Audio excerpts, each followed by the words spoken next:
જય માતાજી મિત્રો, મારી ભક્તિ ચેનલ યુટ્યુબ સંગ્રહમાં આપનું સ્વાગત છે। આજે આપણે મા દશામાના વ્રતમાં સાંભળવામાં આવતી રાજા નળ રાણી દમયંતીની વાર્તા સાંભળીશું। નિષદ દેશમાં નળ રાજા નામે રાજા રાજ્ય કરતો હતો। તે અત્યંત પૂર્ણ શ્લોકી પ્રજાપ્રિય રાજા હતો। એની અત્યંત સ્વરૂપવાન રાણીનું નામ દમયંતી હતું। તે ઘણી સુશીલ, ગુણવાન, સંસ્કારી, પ્રતિવ્રતા સ્ત્રી હતી। એક દિવસ પ્રાતઃકાળે રાજા નળ સ્નાન કરી વસ્ત્રાલંકાર ધારણ કરી રાજ દરબારમાં ગયો અને રાણી દમયંતી મહેલના ઝરૂખે વાળ ઓળવા બેઠી હતી। ઝરૂખામાં બેઠી બેઠી એણે નળ સરોવરની પાળ પર સોળે શણગાર સજીને હાથમાં પૂજનની થાળી સાથે સ્ત્રીઓને મહાલતી જોઈ। તેથી તેમણે પોતાની દાસીને તપાસ કરવા મોકલી। દાસી તપાસ કરીને પાછી આવી રાણી દમયંતીને જણાવ્યું કે એ બધી સ્ત્રીઓ દશામાનું વ્રત કરવા આવી છે। રાણી દમયંતીને પણ એ વ્રત કરવાની ઈચ્છા થઈ। તેથી તેણે દાસીને દશાફળનો દોરો લેવા મોકલી।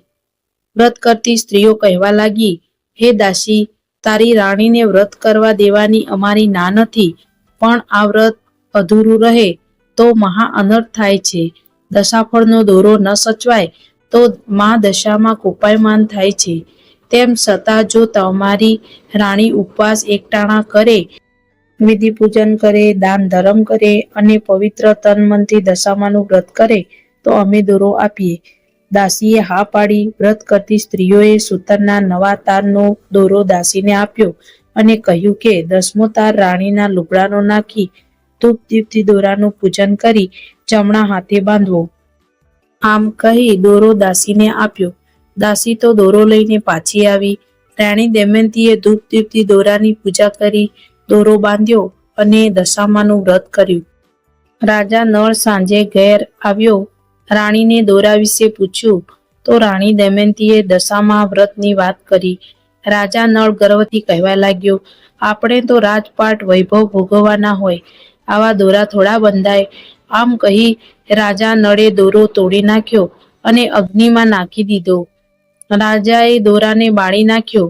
તેથી દશામાં પૂર્ણ શ્લોકી રાજા પર કોપાયમાન થયા। દેશની સમૃદ્ધિ સુકાવા માંડી। ખજાનો ખાલી થઈ ગયો। દુષ્કાળ પડ્યો। કલીએ નળનું રાજપાટ જીતી લીધું અને રાજા રાણીને દેશવટો દીધો। નળ દમયંતી દુઃખી થઈ ગયા। ભીખ માંગવાનો વારો આવ્યો। ભીખ માંગતા નળ દમયંતી કનકાવતી નગરીના પાદરે આવ્યા। ત્યાં મોતીસર સરોવરના કાંઠે બેઠા। ખૂબ ભૂખ લાગી હતી, તેથી રાજા નળ માછલા પકડવા સરોવરમાં ઉતર્યો। માછલા પકડીને કાંઠે બેઠેલી દમયંતીના હાથમાં આપતો જાય છે। દમયંતી ડાબા હાથથી માછલા પકડી રાખે છે, કારણ કે જમણા હાથમાં અમરવેલ છે। જો જમણા હાથનો સ્પર્શ થાય તો મૃત માછલી સજીવન થઈ જાય। રાજા નળે 5 માછલા પકડી દમયંતીને આપ્યા અને પોતે નગરમાં જવા નીકળ્યો, જેથી રોટલા ખીચડી લાવી શકાય। કનકાવતી નગર શેઠ જગન કરતા હતા અને ગરીબ ગુરબાને ભોજન કરાવતા હતા। નૈષદપતિ નળ પણ ત્યાં જઈને આજીજી કરવા લાગ્યો। શેઠને દયા આવી અને મોટું પાત્ર ભરીને રાંધેલા ચોખા આપ્યા। એ પાત્ર લઈને રાજા સરોવર તરફ આવતો હતો, ત્યાં સમડીએ ઝાપટ મારી અને પાત્ર લઈને ઉડી ગઈ। રાજાએ હતાશાથી ઊંચે નજર કરી ત્યારે ચોખાનો એક દાણો પડ્યો અને એની મૂછે ચોંટી ગયો। ખાલી હાથે રાજા પાછો આવ્યો અને દમયંતી પાસે પેલા માછલા માંગ્યા, પણ માછલા ધોતી વખતે દમયંતીના જમણા હાથનો સ્પર્શ થવાથી માછલા સજીવન થઈને પાણીમાં ચાલ્યા ગયા હતા। આ વાત સાંભળી ખૂબ જ શુદ્ધાતુર થયેલો રાજા નળ ક્રોધમાં આવીને દમયંતીને કહેવા લાગ્યો, તું મને મૂકીને એકલી માછલા ખાઈ ગઈ, માટે હવે તું મારી રાણી નહીં, તું સ્વાર્થી છે। રાણી રુદન કરવા લાગી। તેણે રડતા રડતા રાજાને પોતાની નિર્દોષતાની વાત કરી, પણ રાજા માનતો નથી। આ બધું દશામાના કોપના કારણે થઈ રહ્યું છે। એવામાં રાત પડી। બંને ભૂખ્યા પેટે સૂઈ ગયા। રાજા નળ ઘોર જંગલમાં દમયંતીને એકલી મૂકીને ચાલ્યો ગયો। ઘોર જંગલમાં દવ બળે છે ત્યાં આવ્યો। દવમાં એક સાપ બળી રહ્યો હતો। નળે એ સાપને બચાવ્યો। દેવતાઈ સાપે રાજાને કંઈક માંગવા કહ્યું। ત્યાં તો એણે સાપની કાળાશ માંગી પોતાનું રૂપ સાપને આપી દીધું. પલવારમાં રાજા કાળો કદરૂપો થઈ ગયો. રાજા નળ આગળ ચાલ્યો. રસ્તામાં ઋતુપર્ણ રાજાનું રાજ આવ્યું અને રાજા નળ ત્યાં ઘોડાની ચાકરી કરવા રોકાઈ ગયો. તેણે અશ્વમંત્રનું જ્ઞાન હતું, તેથી એ માંદલા ઘોડાના કાનમાં અશ્વમંત્ર પૂંગીને તેને પોખાડા બનાવી શકે છે. આ બાજુ ઘોર જંગલમાં એકલી અટુલી દમયંતીની આંખ ખુલી અને રાજાને ન જોઈ કારમું કલ્પાત કરવા લાગી. નળ, હે નળ ની ચીસોથી એણે ચારે દિશા ગજવી મૂકી, પણ નળ પાછો ન આવ્યો. ત્યારે દમયંતી આંસુ સારતી પોતાના પિયર જવા નીકળી. પિયરને પાદરે આવી ત્યારે મહેલની એક દાસી કૂવે પાણી ભરવા આવી હતી. એ દમયંતીને ઓળખી ન શકી. ત્યારે દમયંતી બોલી, મને કોઈ પેટ વરાણે ચાકરીએ રાખશો? દાસીએ મહેલમાં જઈ ખબર આપ્યા કે એક દમયંતી જેવી સુંદરી ફક્ત પેટ વરાણે ચાકરી માગે છે. દમયંતીની માં વિચારમાં પડી કે મારી દીકરી દમયંતી તો હે મીંડોળે ઝૂલતી હશે, એ અહીં ક્યાંથી હોય? આ તો વખાની મારી કોઈ અબળા હશે. તે છતાં એણે ચાકરીએ રાખી. વિદર્ભ દેશના રાજા ભીમકની પુત્રી દમયંતી પોતાના જ મા બાપના ઘરે ચાકરીએ રહી. રસોઈ બનાવતી, રાણીનું માથું ગૂંથતી, સેવા કરતી, એમ કરતા વરસ પૂરું થયું. દિવાસાનો દિવસ આવ્યો. દમયંતીએ દશાફળનો દોરો લઈ દશામાનું વ્રત કર્યું. એક દિવસ રાણી સ્નાન કરવા બેઠી ત્યારે નવલખો હાર દમયંતીના હાથમાં આપી પાણી મંગાવ્યું. દમયંતી હાથ ટોડલે ટાંગી પાણી ભરવા ગઈ. જ્યાં પાણીના ટાંકામાં વંટોલાઈ નાખે છે ત્યાં વંટોલાઈ અદ્રશ્ય થઈ ગઈ. એ ચકિત થઈ પાછી આવી ત્યાં તો ટોડલે હાર ન મળે. દમયંતી પર ચોરીનું આળ આવ્યું. રાણીએ ખીજાઈને દમયંતીને ધક્કા મારીને કાઢી મૂકી. દમયંતી પર દુઃખના પહાડ તૂટી પડ્યા. અબડાની જાત ક્યાં જાય? ઘોડામાં પડીને પોતાની દશા દૂર કરવા દશામાના જાપ કરવા લાગી. જાપ કરતા કરતા ઊંઘ આવી ગઈ.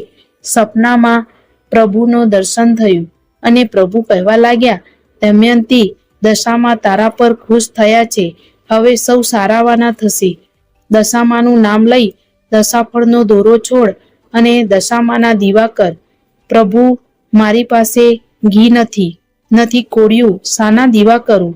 પ્રભુ, હું તો ઘોડાની ઘોડારમાં પડી છું. દમયંતી રુદન કરતા બોલી, તું ચિંતા ન કર, ઘોડાની લાદના દીવા કરજે, સોપારીને બદલે ચણા મૂકજે, ઘીને બદલે પહેલો પૂરજે, હું બાળક બનીને તારી વાર્તા સાંભળીશ. પ્રભુ બોલ્યા. દમયંતીની આંખમાં હર્ષના આંસુ આવી ગયા. એણે પ્રભુની આજ્ઞા પ્રમાણે બધું કર્યું. પ્રભુએ 5 વર્ષના બાળક રૂપે વાર્તા સાંભળી. વાર્તા પૂરી થતાં જ બધું સોનામય બની ગયું. સપનામાં જ દશામાએ દર્શન દીધા.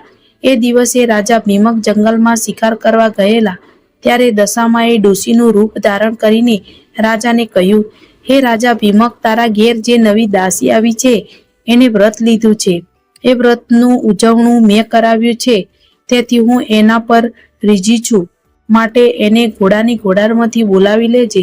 જો એને દુઃખ પડશે તો હું તને પાયમાલ કરીશ.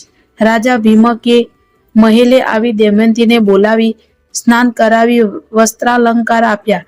ત્યારબાદ પૂછ્યું કે તું કોણ છે? ત્યારે દમયંતી બોલી, પિતાજી, હું તમારી પુત્રી દમયંતી છું. દશામાનું અપમાન કરવાના કારણે મારે કષ્ટ વેઠવું પડ્યું હતું. દશામાના કોપને કારણે કોઈ મને ન ઓળખી શક્યા. મેં મારી ઓળખાણ આપી હોત તો પણ મને તમે માનત નહીં. હવે મારી દશા વળી છે, તેથી મારા કષ્ટનું નિવારણ થશે. દમયંતી પિયરમાં રહેવા લાગી. મનમાં હે નળ જાપ જપે છે. રાજા ભીમક વિચારે છે કે દમયંતીના ફરી વિવાહ કરવા જોઈએ, કારણ કે રાજા નળનો ક્યાંય પત્તો નથી. કદાચ એ મરી પણ ગયો હોય. ફરી વિવાહની વાત સાંભળતા જ દમયંતી બોલી ઉઠી કે મારે એક ભવમાં 2 ભવ નથી કરવા. મારે તો મારા નળ રાજા જ મારો ભરતાર છે. એમને શોધવા માટે મારો સ્વયંવર રચો. દેશ કહેણ મોકલાવો. નળ રાજા જ્યાં પણ હશે ત્યાંથી પધારશે. નળના જમણા હાથે અગ્નિ જરે છે, એટલે એ ગમે તે રૂપમાં હશે તોય હું ઓળખી લઈશ અને એને જ વરમાળા પહેરાવીશ. રાજા ભીમકે દમયંતીનો સ્વયંવર રચ્યો. દેશના રાજાને તેડાવ્યા. ઋતુપર્ણ રાજાને પણ આમંત્રણ મળ્યું. રાજા નળ ત્યાં બાહુકના નામે ચાકરી કરે છે. માંદલા ઘોડાના કાનમાં અશ્વમંત્ર ફૂંકી નળ રાજાએ ઘોડાને પવનવેગી બનાવ્યા અને એ ઋતુપર્ણ સાથે સ્વયંવરમાં આવ્યો. રાજા ભીમકે ઢંઢેરો પીટાવ્યો કે નગરમાં કોઈએ ધુમાડો કરવો નહીં. ઋતુપર્ણ રાજાને ભૂખ લાગી તેથી તેણે બાહુકને વાત કરી. બાહુકના વેશમાં રાજા નળે જમણા હાથથી અગ્નિ પ્રગટાવ્યો ને ખીચડી રાંધી આપી. ભીમકના સૈનિકોએ આ જોયું અને રાજાને સમાચાર પહોંચાડ્યા. દમયંતી આ વાત સાંભળી જાણી ગઈ કે બાહુક એ જ નળ રાજા છે. બીજા દિવસે હાથણી શણગારવામાં આવી. દમયંતી સોળે શણગાર સજી ઈચ્છાવર શોધવા નીકળી. હાથણીની સૂંઢમાં કનકનો કળશ અપાયો. હાથણીએ એ કળશ નળ રાજા પર ઢોળ્યો. આ જોઈ રાજાઓને લાગ્યું કે નક્કી આ હાથણીની કંઈક ભૂલ થાય છે. આવો કાળો કદરૂપો ચાકર દમયંતીના પતિ તરીકે ન શોભે. હાથણીને ફરી શણગારવામાં આવી. ફરી કળશ અપાયો. ફરી એ જ પ્રમાણે બન્યું. દમયંતી પ્રણામ કરીને કહેવા લાગી, હે નાથ, હવે સ્વરૂપ બદલો. ત્યારે નળે સાપને યાદ કરી પોતાનું રૂપ પાછું માંગ્યું. પલક વારમાં કાળો કદરૂપો નળ એકદમ તેજસ્વી ક્રાંતિવાળો બની ગયો.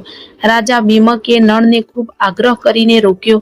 હજારો સોના મહોરો અને હાથી ઘોડા આપ્યા. નળ દમયંતી નૈષધ દેશ તરફ પાછા ફર્યા. રસ્તામાં કંકાવતી નગરી આવી. મોતીસર સરોવરના કાંઠે દરિયો પડ્યો છે. એમાં 5 સોનાના માછલા પડ્યા છે. દમયંતીએ તે લીધા. ત્યાંથી આગળ જતા નગર શેઠે જે પાત્ર આપેલ પણ એ સોનાનું થઈને મળ્યું. દશામાના દોરાને કારણે નળ દમયંતી ફરી સુખી થઈ ગયા. સર્વ કષ્ટનું નિવારણ થયું.